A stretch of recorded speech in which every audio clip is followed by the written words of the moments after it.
18 वर्सां तोडनाटो एका दिसा याज्ञिकाक मेळूंक तो गायलो आनी ताच्या हातांत एक कुर्साची इमाज आसली आनी इमाज ह्या पाद्रीक दाखयली आनी ह्या इमाजीचेर 2 तारीख ताणें बरयल्ली आसली आनी ह्या याज्ञिकान विचारलें ही पयली तारीख बरयल्या ती खंयची आनी कित्याक तुवें ही पयली तारीख बरयल्या.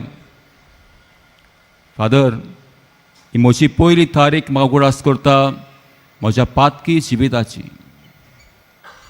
म्हजे कोण भाशेन ही 18 वर्सां म्हज्या जिविताची जायतीं वर्सां हांव पातकान जियेलो आनी दुसरी तारीख उगडास करता म्हज्या जिविताचे नवसरणेची, the year of my renewal.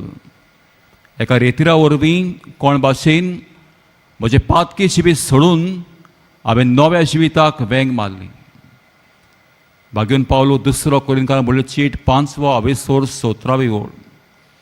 2 Corinthians chapter 5 verse 17. क्रिस्ताच्या एकवटान आसा तर तुमी सगळीं नवी रचना. पोरने गेलें आनी नवें आयलें. नव्या जिविताक वेंग मारलेलें ह्या थोड्यां जिवीत पातोक सोडून कुरपेचें जिवीत तो जियेता.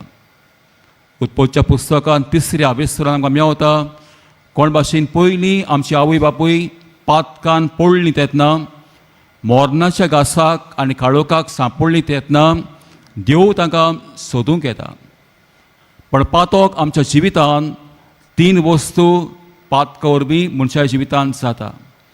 देवाच्या संबंदांतलीं आमी लिपतांव, काळोखाक आमी वेंग मारतांव आनी देवाताय आमचो संबंद दील जाता. गोट आसलो संबंद तुट्टा.